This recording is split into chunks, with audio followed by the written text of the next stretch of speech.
Welcome back to my channel, everyone. Alright, without further ado, let us dive straight into the recap of Tsukimichi Moonlit Fantasy Part 44. Alright guys, in the previous video, the Kuzunoha company was drowned in various bad rumors that linked them to the anti-goddess cult. At the same time, many spies from different organizations entered Sige City, placing Rembrandt in a difficult position. He could not recklessly kill those spies, because that would contradict Sige's purpose as a free city. In the end, Rembrandt and Makoto chose another path, which was to identify spies who could be persuaded to cooperate while eliminating those who truly threatened the city's stability. Now, in this part, the focus of the story shifts to major changes at White's Orphanage, starting from the reform of its education system to the firm steps taken by Makoto and Tomoe to secure the children's future. On the other side, there is also an important meeting that reveals the hidden side of the anti-goddess group's threat. Now, let us continue to part 44. The story begins when Makoto and Tomoe visit White's Orphanage, the place where Lime once lived. At first, Makoto donated without expecting anything in return. However, in Sige, such actions instead raise suspicion. In the eyes of many people, it does not make sense for a large company to provide help without any hidden motive. Later, Makoto finally understands how corrupted the orphanage system in that city has become. Behind the mask of charity, most places have turned into dirty businesses and are even involved in human trafficking. Among all of them, White's Orphanage is one of the few that remains clean and sincere. Even so, the quality of education there is extremely limited due to a lack of funds and teaching staff. So, in order to improve public perception while also seeing the situation firsthand, Makoto decides to come personally. There, he immediately states that the orphanage's condition does not match his expectations. He once thought that there might be a talented child like Lime in that place, but until now, there has not been a single child who stands out. The orphanage staff attempt to defend themselves, while Tomoe begins to question their reason for continuously accepting so many children. The orphanage administrators explain that since receiving financial support from the Kuzunoha company, the children's needs can be fulfilled. Because of that, they feel capable of accepting more abandoned children. Their financial calculations are considered sufficient to support them all. However, Tomoe immediately asserts that the orphanage should stop increasing the number of children. The director tries to ask for understanding, explaining that they cannot bear to turn away children who come to their gate with hopeful faces. However, before that reasoning is fully expressed, Makoto and Tomoe reject it outright.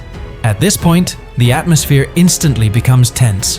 Tomoe, who slowly changes her attire into a more elegant and firm style, mercilessly points out the foolishness of the administrators.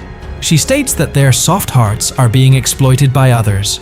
In a sharp tone, she emphasizes that accepting too many children is not an act of kindness, but an action that damages the quality of life of the children who are already there.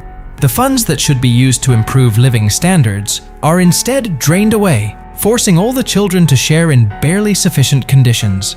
The director can only remain silent. His face turns pale as he tries to argue, but is unable to oppose such undeniable logic. After feeling that her message has been made clear, Tomoe finally turns toward Makoto and hands the conversation back to him. This is where the true objective finally begins to unfold.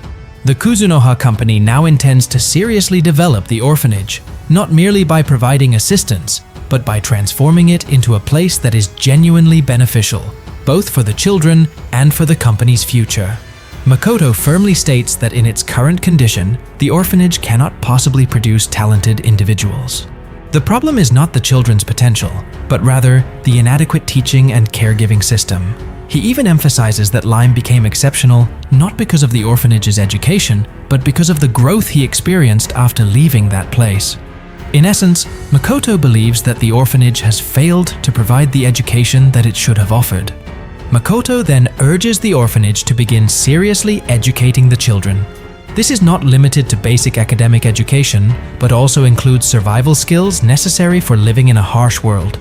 He wants those children, when they become adults, to be able to stand on their own and possess a clear future. Until now, Makoto feels that his assistance has been wasted.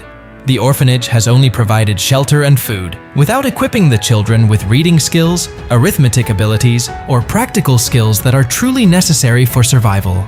For him, simply feeding them is not enough if they are allowed to grow up without direction and without preparation to face the outside world. At this point, the orphanage administrators begin to question something that is quite reasonable. They want to know what benefit the Kuzunoha company will actually gain if the orphanage begins to educate the children seriously. In their view, not every child will become talented. At most, only 1 or 2 might truly stand out. That number feels too small compared to the large amount of funds that the company has already spent. Therefore, they ask for a direct explanation regarding the benefits that Kuzunoha will obtain. Makoto answers calmly. He explains that if the orphanage children are taught how to survive and are given proper skills, then in the future the number of people capable of purchasing Kuzunoha products will increase. The more people who are economically independent, the broader the company's market will become. For Makoto, this is a healthy cycle. If those children do not grow up in poverty, they will become active consumers. In the end, the company will still benefit. Makoto firmly declares that from now on, the orphanage will implement a serious education and survival training system. The entire plan will be handled directly by Tomoe. The orphanage grounds will also be expanded, complete with proper training facilities. Several teachers will be provided, and one of them will be Lime. However, there is one strict condition. The orphanage must not increase the number of children any further. They must focus on nurturing the children who are already there. After that agreement is reached, Makoto suddenly shifts the conversation to something that appears trivial. He takes out a bottle of perfume and asks everyone in the room to smell its scent. His reason is simple, as he claims that he is collecting opinions about the product as a form of compensation for the free construction assistance that he has provided. Although they hesitate at first, the administrators eventually agree. Makoto sprays the perfume into the air, allowing its fragrance to spread. He first observes the director's reaction, which appears normal. However, when the scent reaches Seina and several other staff members, their brows immediately furrow. Expressions of discomfort become clearly visible on their faces. Seeing that reaction, Tomoe slowly nods with a satisfied expression. Makoto then realizes that Tomoe's suspicion from the beginning has been correct. The perfume was a gift from Ryo, an elder of the anti-goddess group. Apparently, that group had already predicted Makoto's visit to the orphanage and had prepared a hidden trap through that object. Their bad experience with perfume while they were in Laurel became a valuable lesson that saved them this time. Makoto glances toward Tomoe. In the eyes of others, Tomoe's face appears as flat as usual. However, for Makoto, who knows her very well, the restrained anger is clearly visible.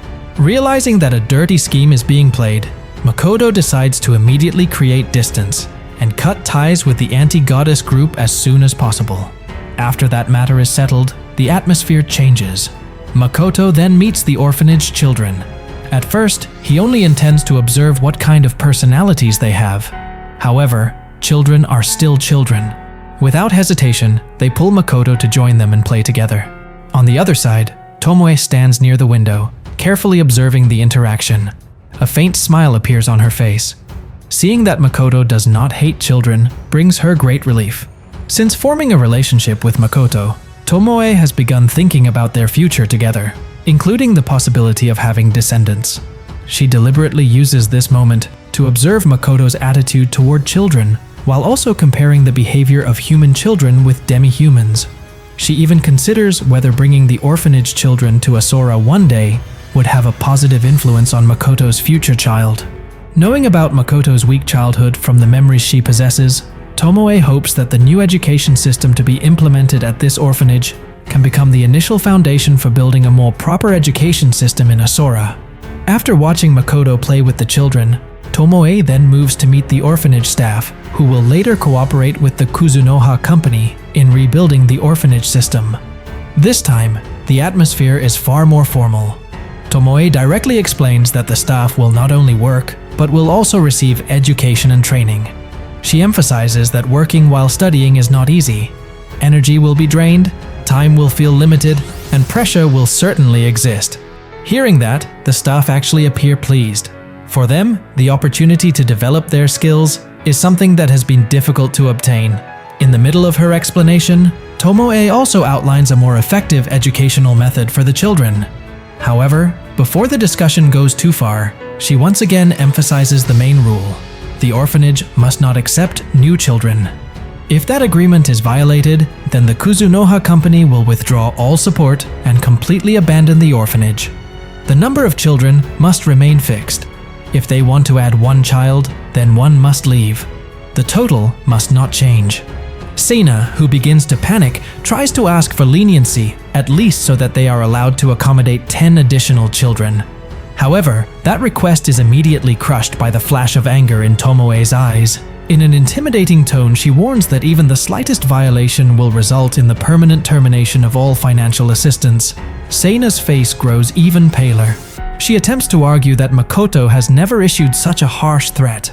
Tomoe only gives a faint smile, then explains that precisely because Makoto is too soft-hearted, he deliberately handed control of the orphanage to her so that firm decisions can be made without hesitation. Hearing that, Seina freezes. She finally realizes that doubting Makoto's good intentions at the beginning of their meeting was a major mistake. Tomoe even criticizes the staff's attitude of relying too heavily on Kuzunoha's funds while allowing other donors to drift away. Behind her firmness and cold demeanor, there is actually another reason.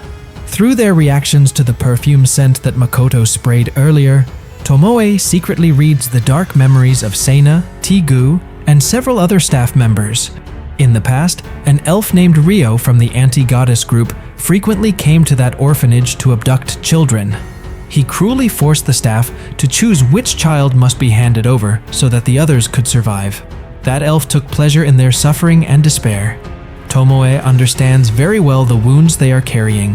However, precisely because of that, she cannot show mercy now. If she wants to protect them permanently and perhaps even bring them to a far safer place, such as Asura in the future, then a strong foundation must be built from the very beginning.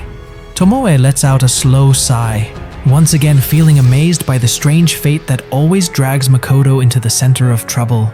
However, for now, Makoto manages to pass through the tension in a simple way, by playing together with the orphanage children. Even so, Tomoe is aware that sooner or later, they will inevitably confront that elf directly.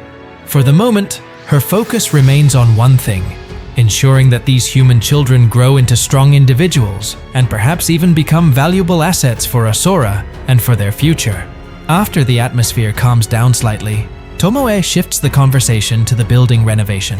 She explains that the design will be fully handled by the Kuzunoha side. The staff only need to prepare the relocation process.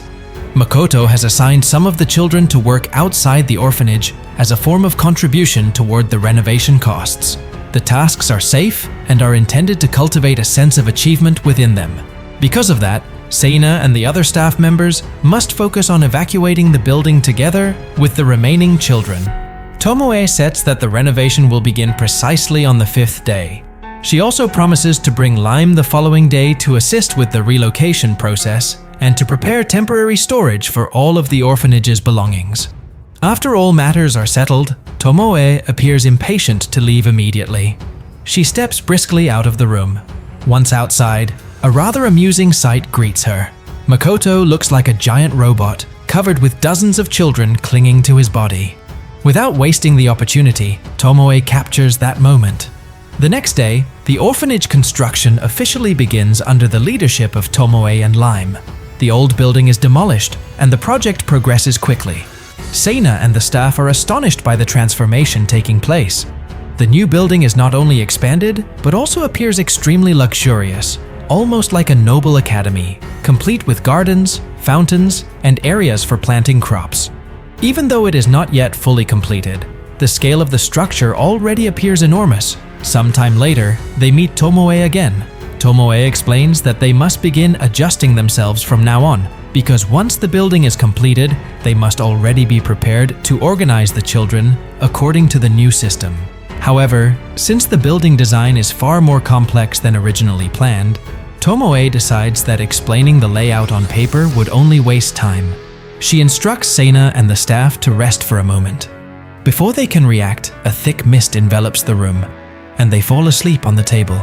When Seina opens her eyes, she is already inside a strange room that feels extremely real. Tomoe explains that they are inside an illusion she created, a projection of the true form of the second floor of the new orphanage. Seina is stunned by how realistic the illusion is, as even the texture of the walls can be felt. Tomoe then guides them through the dormitory simulation so that the staff can become accustomed first. The purpose is clear, so that once the building is finished, they can immediately teach the children how to live in the new place and obey the established rules. Behind her calm explanation, Tomoe is thinking intensely. Building a striking 4-story orphanage in the middle of a slum area will certainly provoke protests. To prevent that, she plans to purchase all the land surrounding the orphanage, even if she must pay twice the market price. She realizes that this project has already developed far beyond a simple renovation. It has become a full-scale redevelopment project of CJ's slum district, including the construction of fire prevention facilities, parks, and even a water purification system. New challenges continue to emerge in her mind. However, instead of feeling burdened, Tomoe feels challenged as she faces her first major project as a city developer. So that is the recap of part 44 from Tsukimichi, Moonlit Fantasy.